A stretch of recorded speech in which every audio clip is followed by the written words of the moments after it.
From surviving to thriving. From surviving to thriving. You all. So we're going to get into chapter 2. For some reason, not everybody wants you to thrive. They want to see you continue to survive. They love to see you hustle hard and get nowhere. But long as you're hustling, but you're not going to get anywhere. That is because the alignment of surviving to thriving is in the wrong soul's journey. We're going to get into chapter 2, which is the recovery, right? Levels of recovery, different formats and levels of recovery, everybody. We're going to jump right into chapter 2. Thank y'all for hanging out and being here. Don't forget to thumbs up the video, subscribe to my channel. I am so close to reaching, so very close to reaching a few of my goals here. So thank y'all for coming in, hanging out, subscribe to the channel. Check out my website, realityinbalance.com. I'm gonna go ahead and I'm gonna check the audio 1 second. Give me one moment. So for the first two streams, we concentrated on the first chapter of Complex PTSD from Surviving to Thriving by Pete Walker. And it gave us a very much foundational standpoint of what CPTSD is, right? The most known unknown element that I feel like most, the majority of people are conflicted by. So give me 1 second. Let me go right on ahead.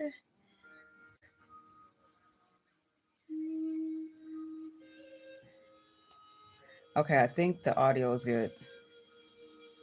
Okay, I think the audio is good. Beautiful. You are beautiful beings. Thank you for being here. Taking the time and the necessary discipline required to thrive.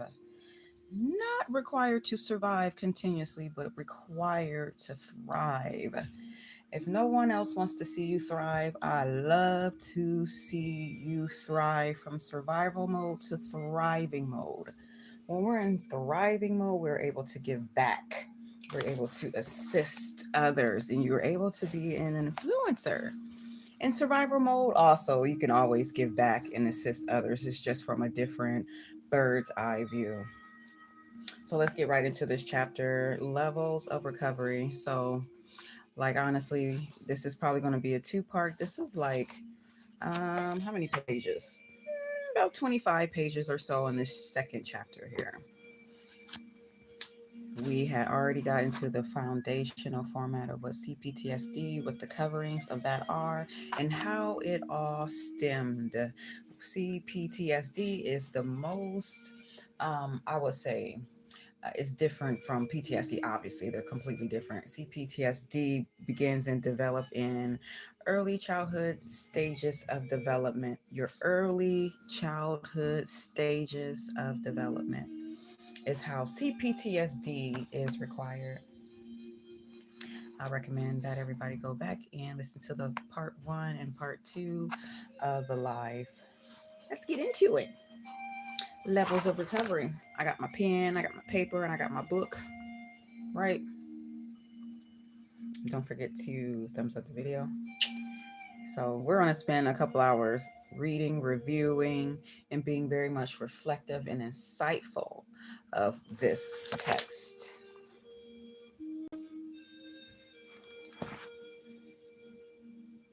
Take a look. It's in a book. It's Reading Rainbow. Reading Rainbow. Here we go.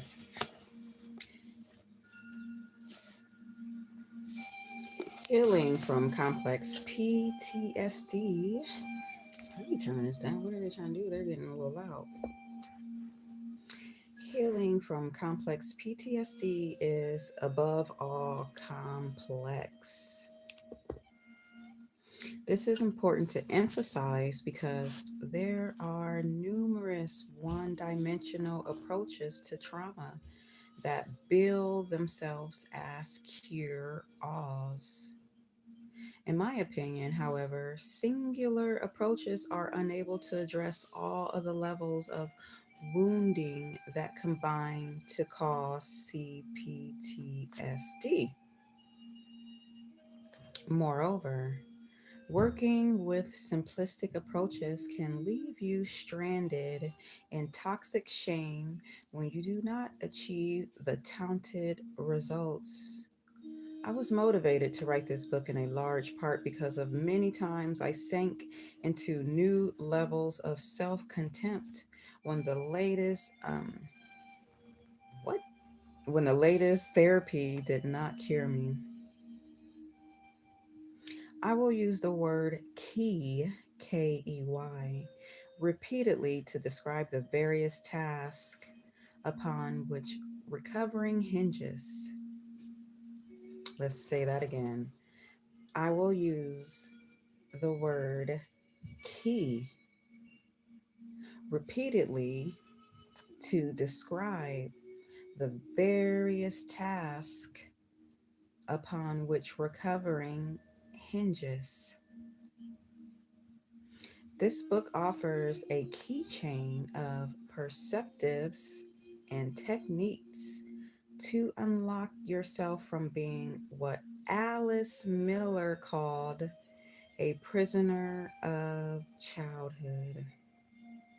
You know, we read Alice Miller last year, The Curse of the Gifted Child. That was one of her book titles. I think that was her first written book, Alice Miller. Abusive and abandoning parents can injure and abandon us on many levels: cognitive, emotional, spiritual, physical, and relational. To recover, you need to learn how to support yourself, to meet your unmet developmental needs on each level that is relevant to your experience of childhood trauma. This chapter is a brief overview of the many tasks involved in CPTSD recovery. These tasks are explored at greater length in part two. The comprehensive table of contents at the beginning of the book will direct you to further information on each of the topics covered in this chapter. Please allow yourself to also use the table of contents to explore sections of the book that pique your interest. Subchapter title: Key Developmental Arrest in CPTSD. Key Developmental Arrest in CPTSD. What follows is a list of some of the most common developmental arrests that occur in CPTSD. Developmental arrests, side note here, everyone listening, developmental arrests I find are is the stagnation within the body where key highlights in your life aren't met because of early childhood trauma. It's a combination of a hormonal, physical, spiritual, developmental arrest, is what I find. These key points in our life get completely missed due to trauma.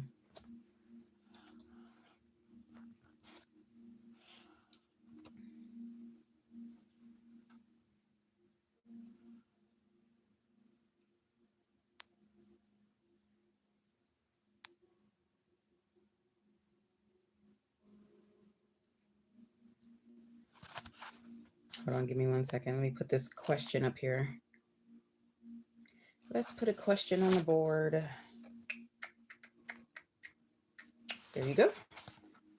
So here are the key developmental arrests in CPTSD. You may find that your experience a diminished or absence of these key features of healthy human being. Typically, survivors will vary on which and how many of these arrests relates to them. Factors affecting this are your 4F type, your childhood abuse, neglect pattern, your innate nature, and any recovery work that you have already accomplished. So these factors are the 4F. Remember, the fight, flight, fawn, and freeze are the 4Fs underneath the umbrella of like toxic shame and abuse and sexual abuse. The 4Fs stand out the most. And he's saying that factors affecting this are your 4F type, your childhood abuse neglect pattern, your innate nature, and any recovery work that you have already accomplished. The first is self acceptance. Next, clear sense of identity, self compassion, self protection, capacity to draw comfort from relationship, ability to relax, capacity for full self expression, willpower and motivation, peace of mind, self care, belief that life is a gift, self esteem, and finally, self confidence. So, that was the list of some of the most common developmental arrests that occurs in CPTSD. Okay. Author goes on to say that my efforts to nurture myself in these arrested areas of development were limited and spoiled in early recovery by a feeling of resentment. Why do I have to do this? Was a common internal refrain. Resentment that should have been directed towards my parents often boomerang unto me and spoiled or thwarted my efforts at self nurturance. Thankfully, ongoing recovery worked helped remedy this resentment. It taught me to practice self care and a spirit of giving to a child who needed and really deserved to be helped. So the author recognized these developmental arrest stages that comes naturally within people's, for instance, self-acceptance, the ability to relax and having a peace of mind in forms of having self care. What really comes up and I show a lot, and what I see a lot, is that there is a broad range of self acceptance and the ability to relax within the general collective and the capacity to feel and have self expression. And there's a whole slew of ideas opposite of that this life is a gift. That's first and foremost. This life is a gift.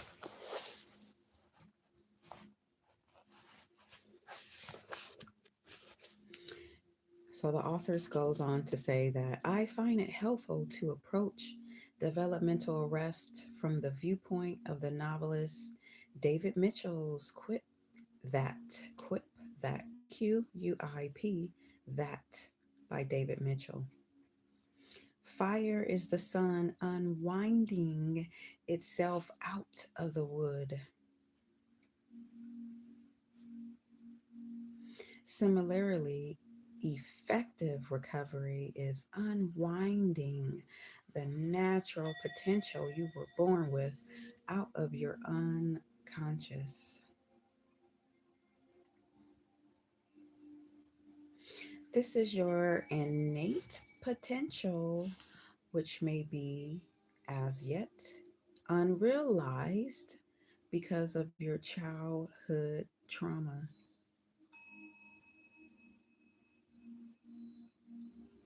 and especially tragic and especially tragic developmental arrest that afflicts many survivors is the loss of their willpower and self motivation. Many dysfunctional parents react deconstructively to their child's budding sense of initiative. Mm. If this occurs throughout his childhood, the survivor may feel lost and purposeless in his or her life. He or she may drift through his whole life rudderless and without a motor. And that's funny because I was just thinking about this early because today is Sunday, though. Let's put a pinpoint in that. I remember Sundays were like the biggest time for our family to go to church, right? The boys, for some reason, didn't dress up or have to go to church, but I was always excited for Sunday, Easter morning because most of the girls were always dressed up so cute in their white dresses and all that stuff that little girls were wanting to do. At least I loved to dress up as a little girl, not as a princess, but I loved wearing white dresses. I love wearing stockings. I love putting on the fake pearl jewelry, and I especially love wearing the white gloves. This had only happened to me once in my life, and we went to church mainly on Easter. And I always saw all the little girls same age were just so dressed up in their dresses and their stockings and their shoes. It was just a big thing. And I remember I only had the opportunity to do it one time. I was so excited. And my mother saw the delight and excitement of me wanting to dress up and be pretty. She suppressed that ultimately. We didn't even go to church. We went to some after service where I just sat there and did nothing. She saw that I enjoyed dressing up, wearing dresses, being cute and pristine, yet she didn't allow me to explore that in any areas of my life, okay? She attempted to block that aspect of me. So, this is what the author is referring to. when he's saying that many dysfunctional parents react deconstructively to their child's budding sense of initiative. Because I could not wait. I remember still going to Payless, getting those beautiful, cute shoes, stockings. I remember having a white dress, wearing the gloves, wearing the pearl necklace and the bracelets, and just feeling just wonderful, like just being who I am. And my mother made sure that a lot of people did not see me as she sat me down and had no plans for me.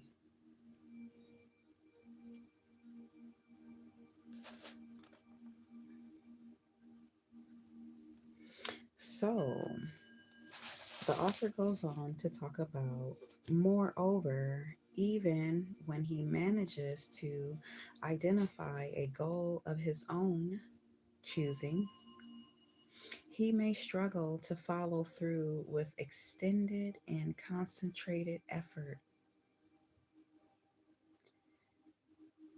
Remedying this developmental arrest is essential because many new psychological studies now show that persistence, even more than intelligence or innate talent, is the key psychological characteristic necessary for finding fulfillment in life.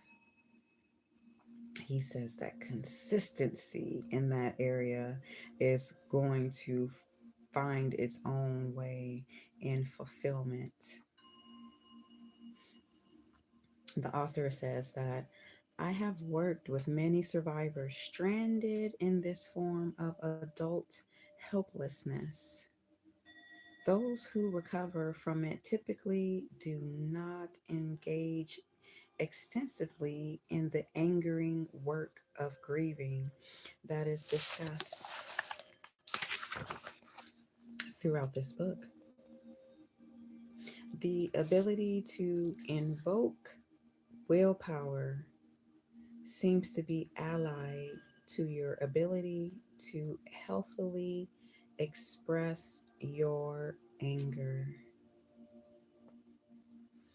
With sufficient recovering, you can learn to manufacture your volition. In the beginning, you can fake it until you make it. This is what Stephen Johnson calls the hard work miracle. What followers is what follows is a concluding comment about development arrest. Some survivors have confidence but not self-esteem.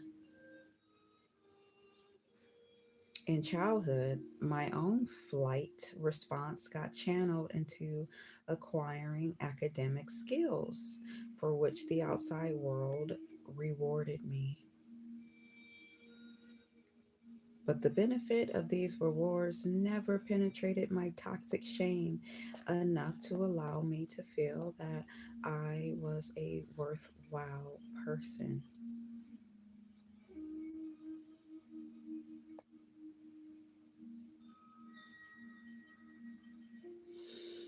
Ooh, that's very interesting.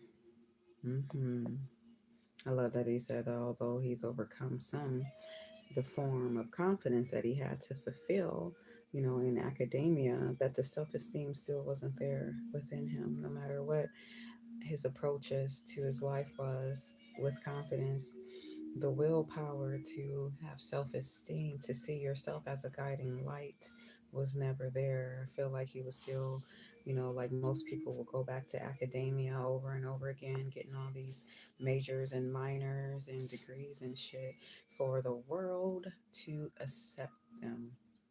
So they're looking for validation outside from the world. This is why the loan officers are winning.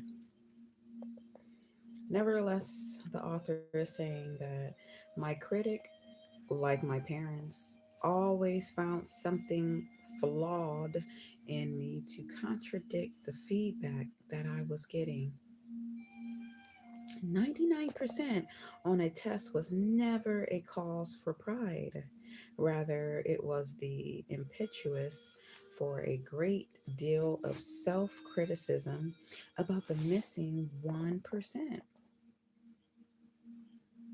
Like many other survivors that I have worked with, I developed the imposter's syndrome. This syndrome contradicted the outside positive feedback that I was receiving. It insisted that if people really knew me, they would see what a loser I was. Eventually, however, I became confident in my intelligence, even though my self esteem was still abmissal.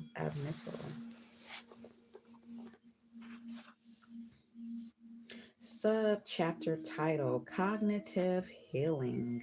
So now he's going to get into these basic principles. He gave you the background of the history of his own developmental arrest, and he gave us examples right within academia, which he formed imposter syndrome, where he was doing well, but yet he was still having this self critic inside telling him that he was a loser, and if people would really get to know them, that he was a loser. So let's get to the sub chapter text cognitive healing. The first level of recovery usually involves repairing the damage that CPTSD wreaks on our thoughts and beliefs about ourselves. Cognitive recovery work aims to make your brain user friendly. It focuses on recognizing and eliminating the deconstructive thoughts and thinking processes you were indoctrinated with in childhood. Cognitive healing also depends on learning to choose healthy and more accurate ways of talking to and thinking about yourself.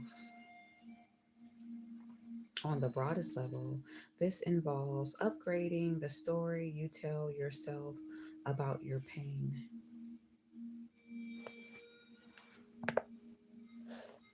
Don't forget to like the stream when you come on in. Like the stream, like the stream. Realityandbalance.com. Okay, it's my website. Check me out. We do this book reading going on every Sunday, and we're most likely are not going to stop because I run across so much of this every day, all day, every day, all day, every day, all day. All right. But what fuels me the most is that the stats have not changed on SA abuse. It has not changed. It has not changed.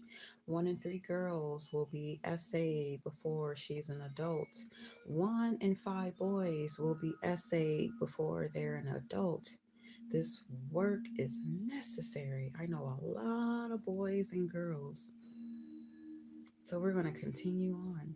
It is not uh, um, a popular topic, but it's popular to a lot of people who are on the bridge of thriving.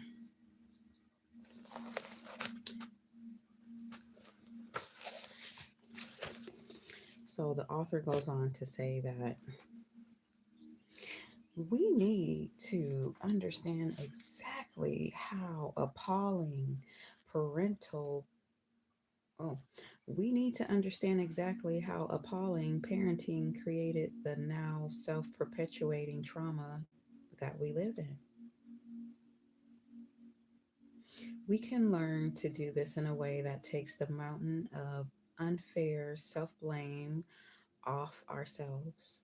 We can redirect this blame to our parents' dreadful child rearranging practices And we can also do this in a way that motivates us to reject their influence so that we can freely orchestrate our journey of recovery.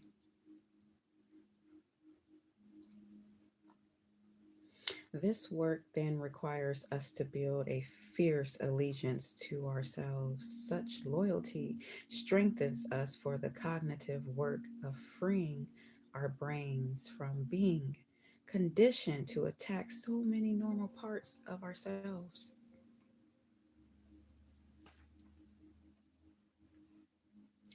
Cognitive work is fundamental to helping you um, disidentify from the self hating critic which your parents inculated you. As I am writing this, my son's friend synchronistically tells him this Lego creature I made spreads brain attacks and eats away at the person. I marvel at this synchronicity and think, what a fitting image for the trauma inducing parent. Y'all know what Legos are. So his friend made a Lego creature and he's like, he made this. I made spreads, brain attack, and it eats away at the person. Mm, mm, mm, mm. Imagine a child saying that. Where do you pick that form of expression from?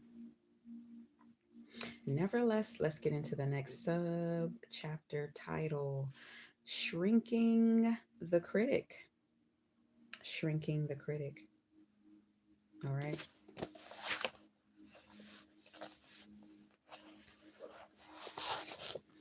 Early abuse and abandonment forces the child to merge his identity with the superego, the part of the child's brain that learns the rules of his caretaker in order to get and maintain acceptance.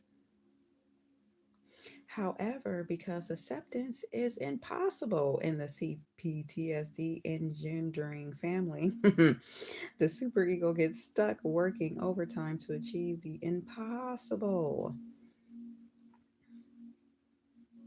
perseverating on finding a formula to win over her parents. The child eventually embraces perfectionism as a strategy to make him or her parents less dangerous and more engaging. His or her one hope is that if she becomes smart, helpful, pretty, and flawless enough, her parents will finally care for her. I find that very interesting. I did that a lot. This is why I originally went to academia for nursing to please my father because, journalism was for white people, is what he said. So I did my little bit in nursing and quit because I already know the healthcare umbrella is not my fashion, is not why I'm here to work underneath healthcare or to be within healthcare. So I quit. Went back for journalism, went back for creative writing, went back for a whole different other slew of things that I really appreciated because nursing was not it. But I wasted time and energy trying to perfect myself to be in alignment, with my dad to get his approval because he said that journalism was for white people. And then on my maternal side, they don't value education whatsoever.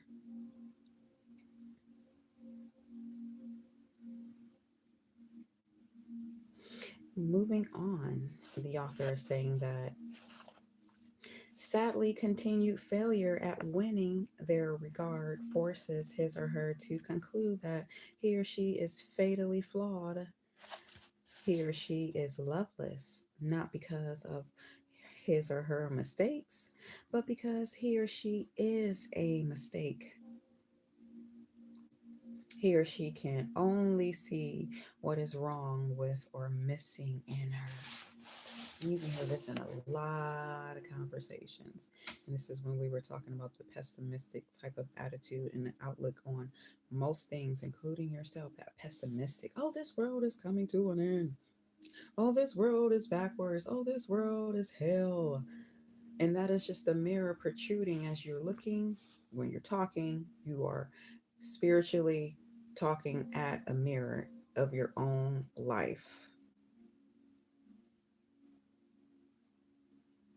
Nevertheless, the author is saying that self criticism then runs nonstop in a desperate attempt to avoid rejection, inducing mistakes. Draticizing becomes obsessive to help the child foresee and avoid punishment, and worsening abandonment. At the same time, it continuously fills his or her psyche with stories and images of catastrophe. The survivor becomes imprisoned by a jailer who will accept nothing but perfection. He is chauffeured by a hysterical driver who sees nothing but danger in every turn of the road. Chapter 9 and 10 focus extensively on practical tools for shrinking your critic.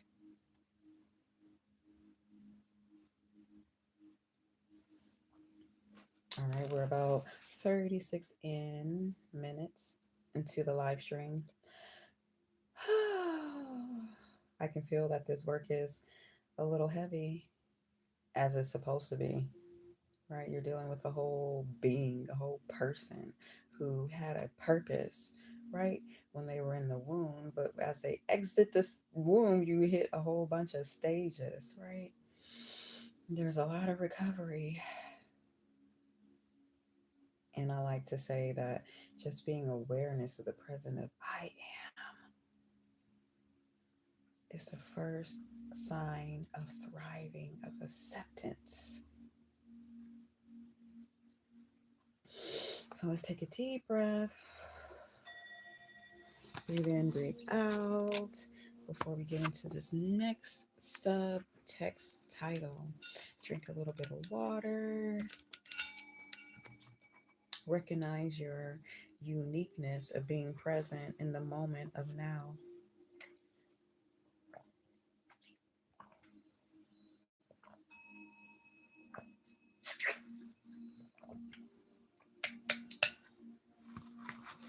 All right. So we're currently on page 26. And like I said, it's going to be a two-parter. Might even be a three-parter. But this is beautiful. I love this chapter and I love the next chapter. We won't even get into the next chapter, but this is I feel like this is heavy lifting. All right. We're getting rid of the self-critic, right? We're reforming our cognitive functions about ourselves internally, dicing and slicing that exterior, that field that is surrounding you, that's telling you that you're a loser, that you're not good, that you're not even good, and all of that stuff that is decreasing your potential in life, being that self-critic. So he's giving us really practical tools and awareness how to reestablish oneself.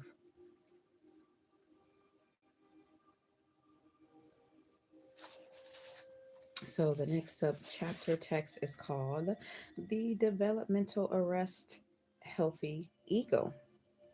The developmentally arrested healthy ego. And by the way, I do have a recharge support and healing group on Facebook. Recharge support and healing group on Facebook. I very much advise you go on over there and be a part of a whole lot of stars shining bright. Moving on. Over time, the critic becomes more and more synonymous with the survivor's identity. The superego morphs into a totalitarian critic that trumps the developmental of a healthy ego. The ego develops later than the superego. That's interesting. Quote unquote ego. Contrary to popular usage, is not a dirty word. In psychology, the term ego represents what we typically mean when we use terms like myself or my identity. And in spirituality, side note, we say the ego is the super ego and the ego is I am. But nevertheless, the author is saying the healthy ego is the user friendly manager of the psyche. Unfortunately, CPTSD inducing parents thwart the growth of the ego by undermining the development of the crucial egoic processes of self compassion and self protection. They do this by shaming or intimidating you whenever you have a natural impulse to have sympathy for yourself or stand up for yourself.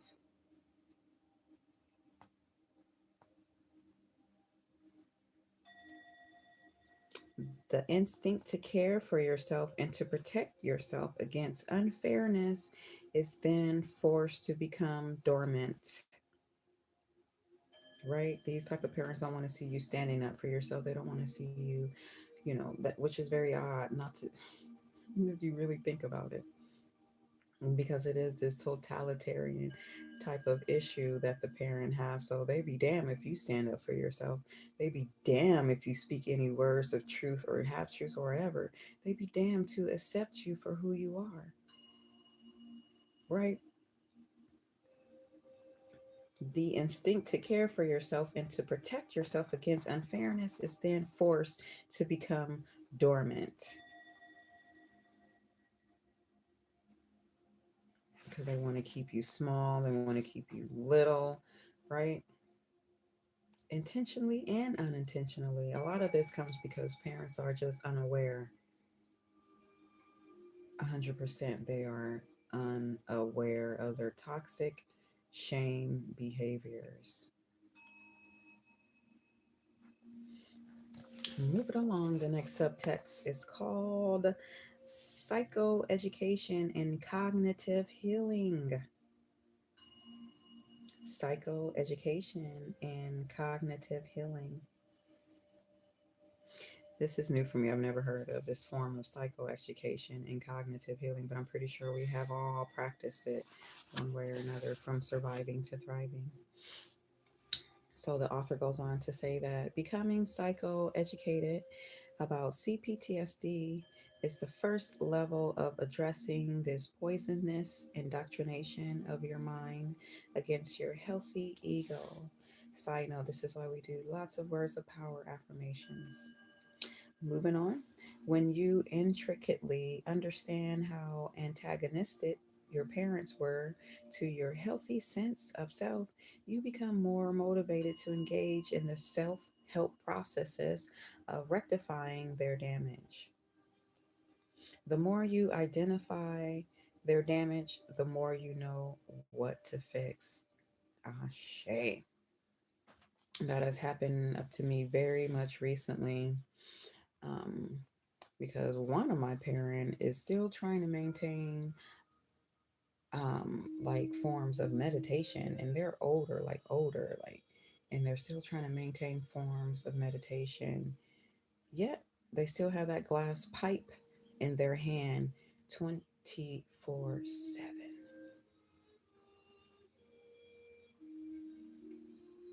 Once I saw that imbalance, that destructive nature of wanting to cope and wanting to break free was fighting forces against each other, I said, oh no, I cannot carry on in this way. The ancestors showed me very explicitly, like I saw beyond the human, I saw the entity that was controlling the human. the entity looks sick, like they had HIV or something. That's what I saw in one of my parents recently, that they were very sick.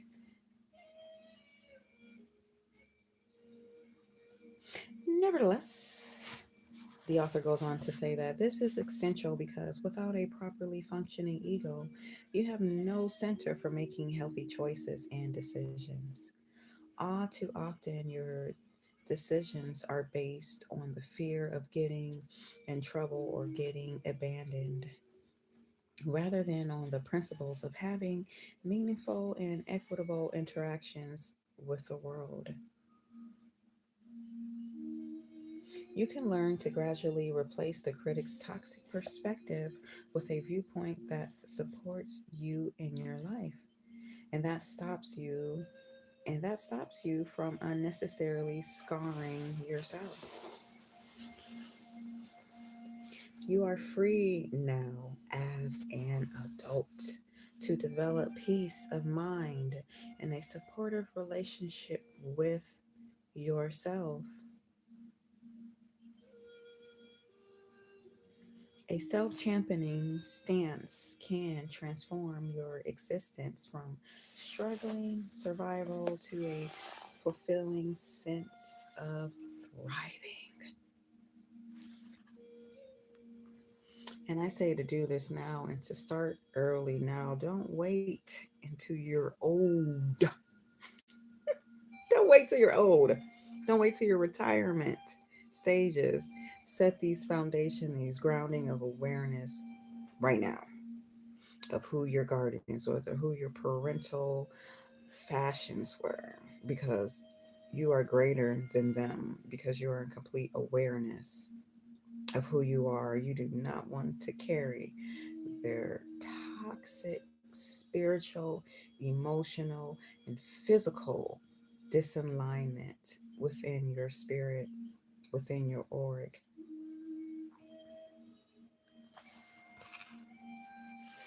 You can begin right now by inviting your instincts of self compassion and self protection to awaken and bloom in your life.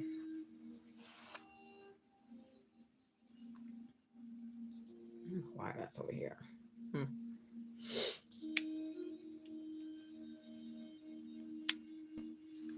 Oh well. Cognitive healing may have begun or been reinforced by reading what has preceded this.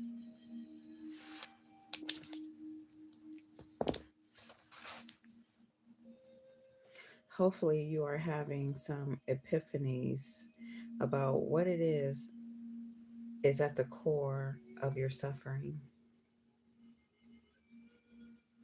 Some readers may have been searching for cognitive answers for years, and through their reading and therapy, already created a sizable foundation for doing this work.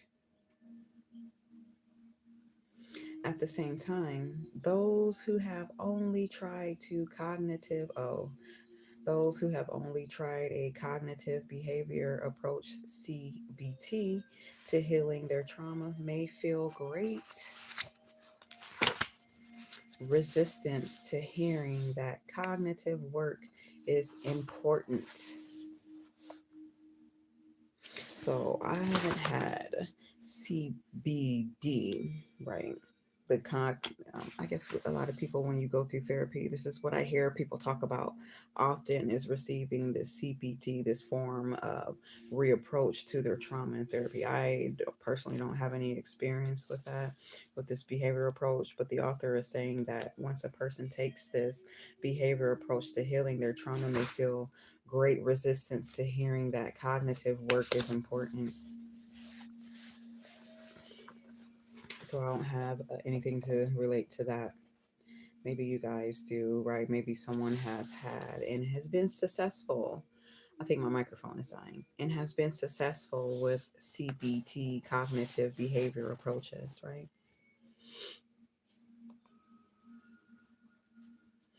So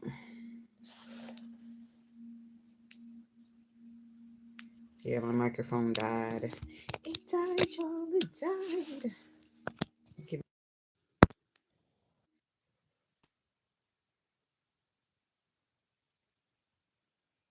Okay. Um, I'll just have to charge that for the next time. I didn't charge one. One moment. Let me undo that. Hopefully you can hear me okay. Especially on the playback. Thank you for being here. Thank you for showing up for yourself.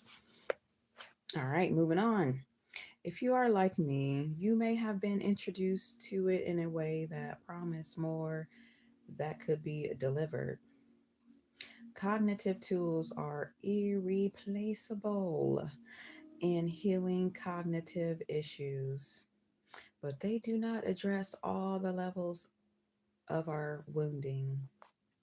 They are especially limited in I feel like there's like a presence or somewhere a presence listening. I feel like there's a presence listening. Weird. Cognitive tools are irreplaceable in healing cognitive issues, but they do not address all the levels of our wounding. Okay, got it. I know who it is. They are especially limited in addressing emotional issues, as we will see below. Okay, cousin Nylon, come on in. Come on in. Come on in. Gratitude. Come on in. In early recovery, speaking. Oh, sorry, you guys. I jumped ahead because I feel the presence of my cousin. Okay. In early recovery, the psychoeducation piece of cognitive work typically comes from the wisdom of others. Teachers, writers, friends, and therapists who are more informed on the subject than we are. When psychoeducation reaches its most powerful level of effectiveness, however, it begins to morph into mindfulness. It begins to morph into mindfulness. Um, let's read that last sentence again. When psychoeducation reaches its most powerful level of effectiveness, however, it begins to morph into mindfulness. And this is exactly what I was just saying about watching one of my parents battling with sides, right? Because I don't judge dark or light. I see them as the same, but just use that for an example. Battling with a pipe in one hand for 50 and 60 years, and then attempting to be mindful in meditation at the same time while the pipe is winning.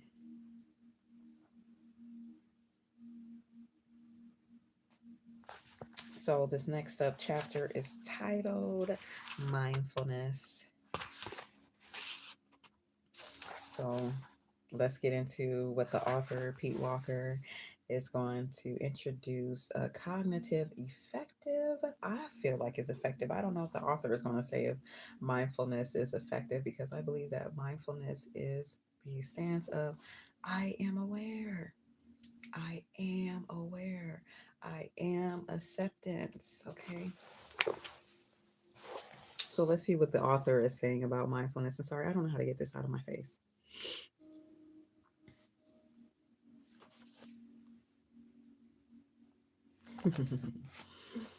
Mindfulness.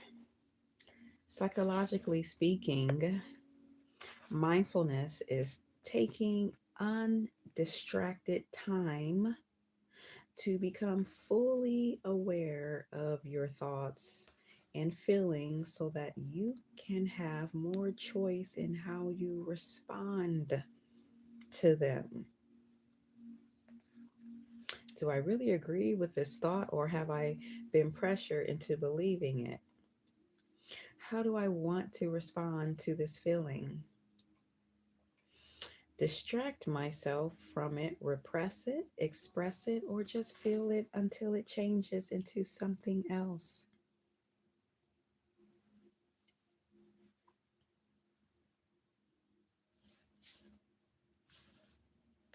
Mindfulness is a perspective that weds your capacity for self-observation with your instinct of self-compassion.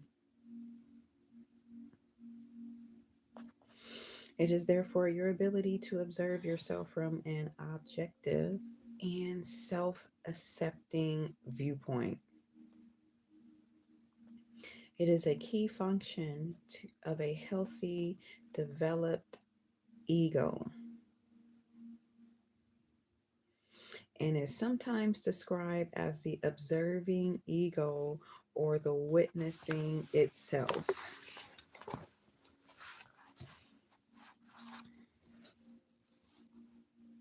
Can't stop, won't stop. This is why this work is important. This is why I love my words of power affirmation, because they were created through the acts of the divine. Baby, they already had this in mind before I was even here.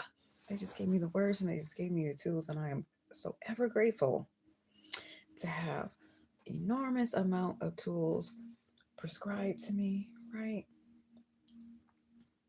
Grateful because these tools will and have helped other reach their and stay on their soul journey, their purpose within their soul.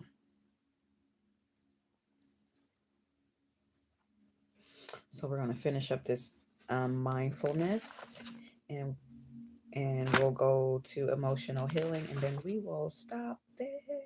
No, we'll just stop at after mindfulness, because emotional healing is a whole other bag itself, right?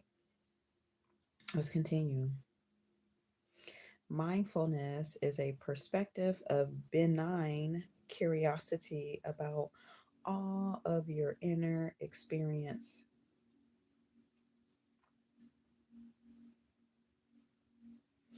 Recovery is enhanced immeasurably by developing this helpful process of introspection.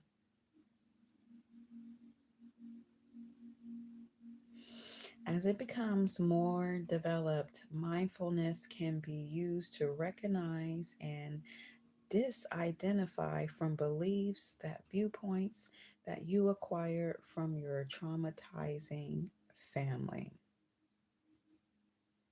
So, the same way that your parents are toxic towards you, it's a vicious cycle, a true vicious cycle. Because I have to ask myself, why would people belittle or attempt to manipulate just based on some words of conversation? They're not either fully aware or they are aware, right? Of the belittling, of the toxic shame or cursing you out, because the mirror is that you are definitely referring to yourself.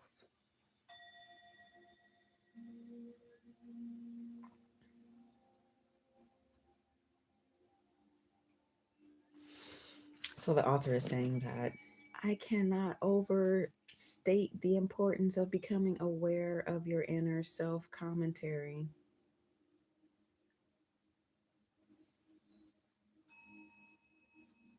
With enough practice, mindfulness eventually awakens your fighting spirit to resist the abusive refrains from your childhood and to replace them with thoughts that are self supportive.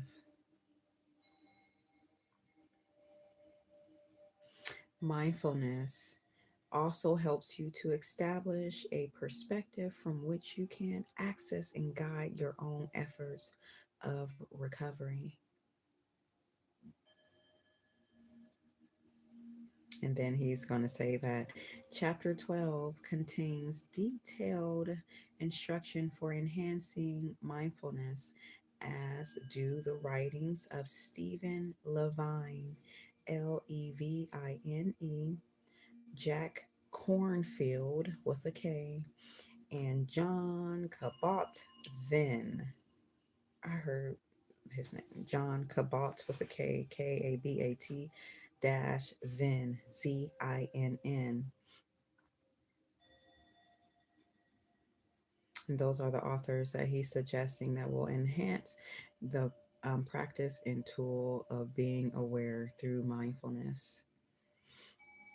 And for the final summary of the subtext, the author is saying that finally, it is important to note that mindfulness tends to develop and expand in a progressive manner to all levels of our experience: cognitive, emotional, physical, and relational.